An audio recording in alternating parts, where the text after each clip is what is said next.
അതെ അതെ, കാരണം നമുക്ക് ഒരു കേരളത്തിലെയോ ഇന്ത്യയിലോ ഡേറ്റ ലഭ്യമല്ല. എന്നാലും ലോകത്തിലെ കണക്ക് വെച്ച് പറഞ്ഞാൽ 40 വയസ്സ് കഴിഞ്ഞാൽ 30% തൊട്ട് കാണാവുന്നതാണ്. അപ്പം നമ്മുടെ പോപ്പുലേഷനിൽ 60 വയസ്സ് കഴിഞ്ഞവർ തന്നെ നമ്മൾ കേരളത്തിൽ ഏകദേശം 60 ലക്ഷം ആൾക്കാരുണ്ട്. അപ്പോൾ ഇന്ത്യ മൊത്തം എടുത്തു കഴിഞ്ഞാൽ ഒരു 15 കോടി ആൾക്കാരുണ്ട്.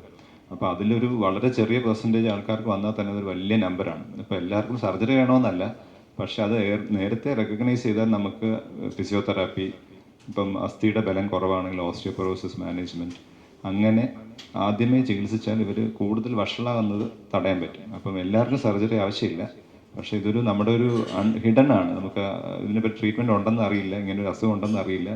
ഇത് വളരെ ഒരുപാട് ഉള്ളതാണ്. പക്ഷേ ഇങ്ങനത്തെ ചികിത്സകളെ പറ്റി നമ്മൾ പറയുമ്പോൾ ഇതിനെപ്പറ്റി കൂടുതൽ ആൾക്കാരെ നിങ്ങളുടെ മാധ്യമങ്ങൾ വഴി ഒരു അവയർനെസ് കിട്ടുകയും അതിനെപ്പറ്റി മെയിനായിട്ട് ഒന്ന് ഹൈറ്റ് കുറയും. നമുക്ക് കാൽഷ്യം കുറഞ്ഞ് അവിടെ ബോൺ കട്ടി കുറയുമ്പോൾ സ്ത്രീകളുടെയൊക്കെ ഹൈറ്റ് അങ്ങ് കുറയും. അതിനെ തുടർന്ന് പിന്നെ ഫ്രണ്ടിലോട്ട് വളയും, സൈഡിലോട്ട് വളയും, നടുവേദന, കാലുവേദന, അങ്ങനെ പല പല ബുദ്ധിമുട്ടുകളായിട്ട് അവരുടെ ലൈഫിൻ്റെ ക്വാളിറ്റി ഓഫ് ലൈഫ് കുറഞ്ഞു പോകും. ഒരു 50-55 വയസ്സിൽ തന്നെ അവരുടെ ക്വാളിറ്റി ഓഫ് ലൈഫ് കുറഞ്ഞിട്ട് അവർക്ക് പല കാര്യങ്ങളും ചെയ്യാൻ പറ്റാതെ അവർ വീട്ടിൽ ഒതുക്കപ്പെടുന്ന ഒരു അവസ്ഥ വരും. അപ്പം ഇത് നമ്മൾ സ്ത്രീകളിൽ കൂടുതൽ വരുന്നത് കൊണ്ട് നമ്മൾ നമ്മുടെ വീട്ടിലുള്ളവരും നമ്മുടെ ബന്ധുക്കളുമായിട്ടുള്ള സ്ത്രീകൾക്ക് ഇത്തരം കാര്യങ്ങൾ എന്തെങ്കിലും ബുദ്ധിമുട്ട് തോന്നിയാൽ ഉടനടി തന്നെ ആദ്യമേ തന്നെ ചികിത്സിച്ചാൽ അവരുടെ ഭാവി ജീവിതം നന്നായിട്ട് മുന്നോട്ട് കൊണ്ടുപോകും. സ്ത്രീകളിലാണ് കൂടുതൽ, കാരണം അവർക്ക് ആർത്തവവിരാമം വരുന്നതോടുകൂടി ഹോർമോൺസ് കുറയുമ്പോൾ അവരുടെ അസ്ഥി കട്ടി കുറഞ്ഞിട്ട് സ്വാഭാവികമായിട്ട് പ്രശ്നങ്ങൾ വരികയും പിന്നെ ചെറിയ വളവുള്ളവർക്ക് അത് പെട്ടെന്ന് കൂടും. അപ്പോൾ ഒരു 40 വയസ്സിൽ ചെറിയ വളവുള്ളവർ ഒരു മെനപ്പോസ് കഴിയുമ്പോൾ 1-2 വർഷം കഴിയുമ്പം അത് വളരെ പ്രകടമായിട്ട് വരികയും അത് ചോദിക്കാൻ തുടങ്ങും, എന്ത് പറ്റി പെട്ടെന്ന് ഇങ്ങനെയാണ്, ഇപ്പം മുമ്പ് ഇങ്ങനെ അല്ലായിരുന്നല്ലോ. അപ്പോൾ ഇതിൻ്റെ വേറൊരു മറുവശം എന്ന് വെച്ചാൽ ഇതിന് മാനസികപരമായിട്ട് ഭയങ്കരമായിട്ട് ഇവരെ ബാധിക്കും. അപ്പം ആരെങ്കിലും നമ്മളോട് വന്ന് നമ്മുടെ ഷേപ്പ് പണ്ടത്തെ പോലെ അല്ലല്ലോ, ഇപ്പം എന്താ ഇങ്ങനെ നടക്കുന്നത് എന്ന് ചോദിക്കുമ്പോൾ, അങ്ങനെ പലരും ചോദിക്കുമ്പോൾ ഇവർക്കെല്ലാം വളരെ ഒരു ശാരീരിക വിഷമത്തെക്കാൾ ഒരുപരി മാനസികമായിട്ടുള്ള ഒരു ഇതും വരും. അപ്പം ടീച്ചറിനോട് ഇത് ചോദിച്ചില്ല, പക്ഷേ അതിനുശേഷം സർജറി കഴിഞ്ഞപ്പോൾ എല്ലാവരും ചോദിക്കാൻ തുടങ്ങി, പണ്ട് നേരത്തെ ചെയ്യാമായിരുന്നല്ലോ എന്ന് ടീച്ചർ സൂചിപ്പിച്ചു. അങ്ങനെ ചോദിക്കാത്തത് അവർ നല്ല ആൾക്കാരായതുകൊണ്ടും അതുകൊണ്ട് ടീച്ചർക്കും വലിയൊരു മനോവിഷമം ഉണ്ടായിട്ടില്ല. പക്ഷെ മറിച്ചാണ് മറ്റ് പലർക്കും ഇത് നടക്കുന്നത്. അപ്പോൾ അതുകൊണ്ട് അതെ അതെ, അത് പ്രൊസീജിയറിൻ്റെ ചെറിയൊരു വീഡിയോ ഞങ്ങൾ ഇതിൻ്റെ അവസാനം കാണിക്കുന്നുണ്ട്. എന്താണ് OAM ടെക്നോളജി, എങ്ങനെയാണ് ഇത് ഉപയോഗിക്കുന്നത്, വളരെ ഷോർട്ടായിട്ടൊരു വീഡിയോ നമ്മൾ കാണിക്കുന്നുണ്ട്. അപ്പോൾ കാണിക്കുമ്പോൾ നിങ്ങൾക്ക് വളരെ വ്യക്തമായിട്ട് ഞാനത് നമ്മുടെ ഉദ്ദേശം സേഫായിട്ട് ചെയ്യുക എന്നുള്ളൊരു ടെക്നോളജി നമുക്കിപ്പോൾ കേരളത്തിൽ അവൈലബിൾ ആണ്.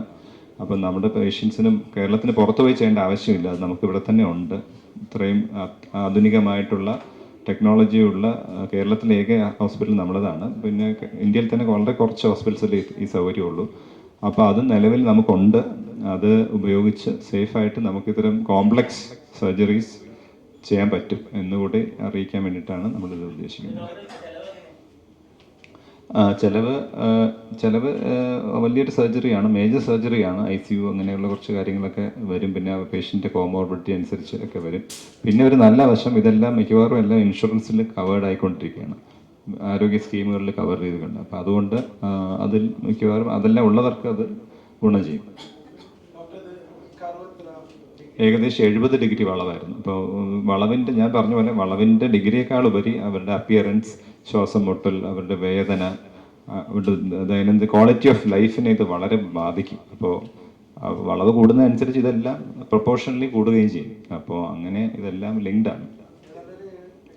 എന്തോ ഒരു ഏകദേശം ഒരു 8 മണിക്കൂറോളം എടുത്തിട്ടാണ് സർജറി ചെയ്യുന്നത്. അപ്പം ഒരു മേജർ സർജറിയാണ്. സർജറി ചെയ്യുന്ന സമയത്ത് ഞരമ്പുകൾക്ക് നിരീക്ഷിച്ചുകൊണ്ട്, ന്യൂറോ മോണിറ്ററിംഗ് എന്നുള്ള ടെക്നോളജി ഉപയോഗിച്ചുകൊണ്ട് ഞരമ്പിൻ്റെ ഘടന കുഴപ്പമൊന്നുമില്ല, വേറെ പ്രശ്നമൊന്നുമില്ല എന്ന് നിരീക്ഷിച്ചുകൊണ്ടാണ് ഇത്തരം കോംപ്ലിക്കേറ്റഡ് സർജറീസ് ചെയ്യുന്നത്. കാരണം സർജറി കഴിഞ്ഞിട്ട് അവസാനം പേഷ്യൻ്റ് കാലനക്കണം, പേഷ്യൻ്റ് നടക്കണം, അതൊക്കെയാണല്ലോ. അപ്പോൾ അത് നമ്മൾ മയക്കി കിടക്കുന്ന സമയത്ത് തന്നെ ഇതെല്ലാം നിർണ്ണയിച്ചുകൊണ്ടാണ് ഓപ്പറേഷൻ ചെയ്യുന്നത്. അതെ, സ്കോളിയോസ് എന്ന് പറഞ്ഞാൽ നമ്മുടെ പെട്ടെന്ന് നമ്മൾ നേരെ നിൽക്കുമ്പോൾ നമ്മൾ സ്ട്രെയിറ്റ് ആണ്, നമ്മുടെ ഹെഡ് ബാലൻസ്ഡ് ആണ്, ഷോൾഡർ ലെവലാണ്, ഹിപ്സ് ലെവലാണ്.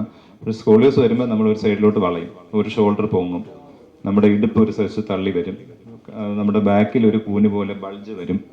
അങ്ങനെ കാണുമ്പോൾ തന്നെ നമുക്കത് ഹൈഡ് ചെയ്യാൻ പറ്റില്ല. നമ്മുടെ മൂക്കിൻ്റെ ഒരു പാലം വളഞ്ഞിരുന്നാൽ എങ്ങനെ ഇരിക്കും, അതുപോലെ നമ്മുടെ ശരീരവും പെട്ടെന്ന് വളഞ്ഞ് മൊത്തം ശരീരം ഓഫ് ബാലൻസ് ആവും. അപ്പോൾ അത് നമുക്ക് കാണുമ്പോൾ തന്നെ വളരെ വ്യക്തമായിട്ട് അറിയാൻ പറ്റും. പക്ഷേ ഈ പറഞ്ഞ പോലെ വീടിനകത്ത് താമസിക്കുന്നവരും വെളിയിൽ പോകാത്തവരും സാരിയൊക്കെ ഉടുത്ത് ഇരിക്കുന്നവരും ഒക്കെ ചിലപ്പം ഒരു പൊതുചടങ്ങിൽ പോകുമ്പോഴായിരിക്കും അവരുടെ ബന്ധുക്കൾ പറയുന്നത്, അയ്യോ അമ്മായി എന്താ ഇങ്ങനെ നടക്കുന്നത് എന്ന് ചോദിക്കുന്നു. അപ്പം വീട്ടുകാർ പോലും ചിലപ്പോൾ ശ്രദ്ധിച്ചു കാണില്ല. അപ്പോൾ അങ്ങനെ ചില ഘട്ടത്തിൽ ഇത് കണ്ടുപിടിക്കാൻ ലേറ്റ് ആവാറുണ്ട്. അത് വരാനുള്ള ഒരു റീസൺ നമ്മുടെ ഏജ് കൂടുന്നതനുസരിച്ചുള്ള സ്വാഭാവികമായിട്ടുള്ള ഡീജനറേഷൻ, മസിൽസിന്റെ വീക്ക്നെസ്, അസ്ഥിയുടെ ബലം കുറയൽ. അത് ഉണ്ട്, അതൊരു കാരണം. അത് കുട്ടിക്കാലത്തെ ഉള്ളതിന് പ്രത്യേകിച്ച് റീസൺ ഇല്ലാത്തതാണ് നമ്മുടെ നാട്ടിൽ കൂടുതൽ വരുന്നത്. അതിന് ഇഡിയോപ്പതിക്ക് എന്ന് പറയുന്നത്. അതിന് പ്രത്യേകിച്ച് കാരണങ്ങൾ ഇതുവരെ കണ്ടുപിടിച്ചിട്ടില്ല. പിന്നെ ജന്മനാൽ വരുന്നതുണ്ട്, അത് വേറൊരു കാറ്റഗറിയാണ്. കൂടുതലായിട്ടുള്ളത് ഇഡിയോപ്പതിക്കാണ്, കാരണങ്ങളില്ലാതെ കുട്ടികൾക്കാലത്ത് വരുന്നത്. അവർ വലുതാകുമ്പോൾ ബാക്കി പ്രശ്നങ്ങൾ കൊണ്ട് അത് കൂടുന്നു. പിന്നെ ഡീജനറേഷൻ, പ്രായം കൂടുന്നതനുസരിച്ച് വളവില്ലാത്ത ഒരാൾക്ക് ഡിസ്കിനുള്ളതും ബോണിലുള്ളതും ഒക്കെ തേയ്മാനം കാരണം ഉണ്ടാകുന്ന ഡീനോവോ സ്കോളിയോസ്, അത് 40 വയസ്സിന് ശേഷം വരുന്ന സ്കോളിയോസ്, അങ്ങനെയും കണ്ടുവരാറ്.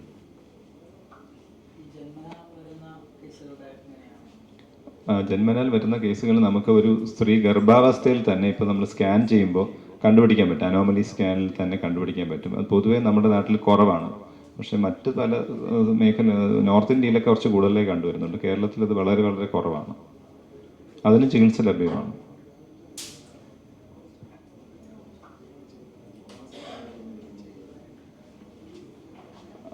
OAM, സാറിപ്പോൾ എന്നോട് ചോദിച്ചു OAM ടെക്നോളജി കൊണ്ടുള്ള ഗുണം എന്താണെന്ന് വെച്ചാൽ നമുക്ക് അക്യുറേറ്റ് ആയിട്ട് സ്ക്രൂസ് പ്ലേസ് ചെയ്യാം. ആ സമയത്ത് തന്നെ ആ സ്ക്രൂ കറക്റ്റായിട്ട്, അല്ലെങ്കിൽ നമ്മൾ ഓപ്പറേഷൻ കഴിഞ്ഞിട്ട് പിന്നെ CT സ്കാനിനൊക്കെ ഷിഫ്റ്റ് ചെയ്ത് ചെയ്യേണ്ടി വരും. ഇതിപ്പം ആ ഇൻട്രാ ഓപ്പറേറ്റീവ് ചെയ്യുന്ന സമയത്ത് തന്നെ നമുക്ക് സ്ക്രൂസ് കറക്റ്റ് പൊസിഷനിലാണോ, അലൈൻമെൻറ്റ് കറക്റ്റ് പൊസിഷനിലാണോ. കാരണം 20 or 25 സ്ക്രൂ ഇടുമ്പോൾ ഒരു സ്ക്രൂ തന്നെ പാളിപ്പോയാൽ ഞരമ്പുകൾക്ക് പ്രശ്നം വരാം. ഇത്രയും ഒരുപാട് സ്ക്രൂസ് വെച്ച് ഓപ്പറേറ്റ് ചെയ്യുമ്പോൾ ഓരോ സ്ക്രൂവും വളരെ ഇമ്പോർട്ടൻ്റ് ആണ്. 1 മില്ലിമീറ്ററിൻ്റെ വ്യത്യാസത്തിൽ നാഡീഞരമ്പുകൾക്ക് ഡാമേജ് ഉണ്ടാകും. അപ്പോൾ അത് വരാതിരിക്കാൻ നമുക്ക് ആ സമയത്ത് തന്നെ ലൈവായിട്ട് 3D നാവിഗേഷനൊക്കെ ഉപയോഗിച്ച് മാപ്പിംഗ് ചെയ്യുന്നത് പോലെ കറക്റ്റ് വഴിയിലൂടെ നമുക്ക് സ്ക്രൂ പ്ലേസ് ചെയ്യാൻ പറ്റും. അപ്പോൾ സേഫ്റ്റി, രോഗിക്ക് സേഫായിട്ട് നമുക്ക് സർജറി ചെയ്ത് അവരെ പൂർവ്വസ്ഥിതിയിൽ കൊണ്ടുവരാൻ പറ്റും. യൂഷ്വലി 2 weeks കൊണ്ട് നമ്മൾ ഇമ്മീഡിയറ്റ്ലി നെക്സ്റ്റ് ഡേ തന്നെ നമ്മൾ നടത്തിക്കും. പിന്നെ ഒരു വൂണ്ട് ഹീലിങ്ങിനുള്ള 2 weeks, ഒരു 3 weeks ആകുമ്പോൾ അവർ ഏകദേശം നോർമലാവും. പിന്നെ ഇൻഫെക്ഷൻ വരാതിരിക്കാനുള്ള പ്രിക്കോഷനൊക്കെയാണ് നമ്മൾ എടുക്കുന്നത്. ആദ്യത്തെ 1 മാസം വളരെ കെയർഫുള്ളായിട്ട് ഇരിക്കാൻ പറയും. കാരണം ഈ പ്രായത്തിൽ ചെയ്യുമ്പോൾ മറ്റ് പല പ്രശ്നങ്ങളും വരാം. അപ്പം മറ്റുള്ള ആൾക്കാരിൽ നിന്ന് നമുക്ക് ഇൻഫെക്ഷനൊക്കെ, ചുമയൊക്കെ ആയിട്ട് വന്ന് നമുക്ക് ഒരു പനി വന്നിട്ട് ഇൻഫെക്ഷൻ വരാം. നമുക്ക് ഡയബറ്റീസ് ഉണ്ടെങ്കിൽ അങ്ങനത്തെ റിസ്ക് കൂടാം. കിഡ്നി പ്രശ്നങ്ങളുണ്ടെങ്കിൽ അങ്ങനത്തെ പ്രശ്നങ്ങൾ വരാം. അപ്പോൾ അതുകൊണ്ട് ഏജ് കൂടുന്നതനുസരിച്ച് ഓരോ പേഷ്യൻറ്റിൻ്റെയും റിസ്ക് കാറ്റഗറി അനുസരിച്ചായിരിക്കും പറയുന്നത്. പൊതുവേ അവർക്ക് 1 മാസം കൊണ്ട് ഏകദേശം അവരുടെ പഴയ നിലവാരത്തിലോട്ട് വരാൻ പറ്റും.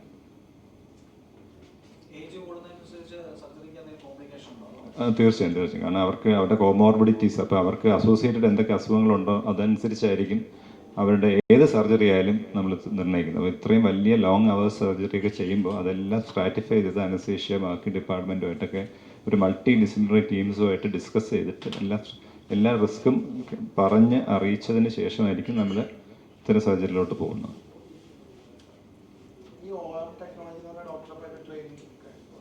അതെ, ഞാൻ സിംഗപ്പൂർ 2009 തന്നെ ഇതിൻ്റെ ട്രെയിനിങ് ഒക്കെ എല്ലാം കഴിഞ്ഞാണ്.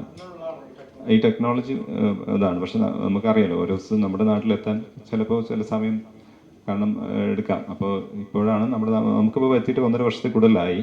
അപ്പോൾ ഈ സർജറി ചെയ്തിട്ട് തന്നെ നമുക്ക് 1 വർഷത്തിൽ കൂടുതലായി. അപ്പോൾ നമ്മൾ നിരവധി സർജറികൾ ഇത് ഉപയോഗിച്ച് ചെയ്തു. പക്ഷേ ഒരു അഡൽട്ട് സ്കോളിയോസിസ് ആദ്യമായിട്ട് ചെയ്തു, 1 വർഷം കഴിഞ്ഞു, സക്സസ് ആയി എന്ന് അറിയിക്കാനാണ് നമ്മൾ ഈ മീറ്റിംഗ് വിളിച്ചത്. അത് ഞാൻ വീഡിയോയിലൂടെ കാണിക്കാം, എന്താണ് OAM എന്നുള്ളതും എന്താണെന്നുള്ളത്.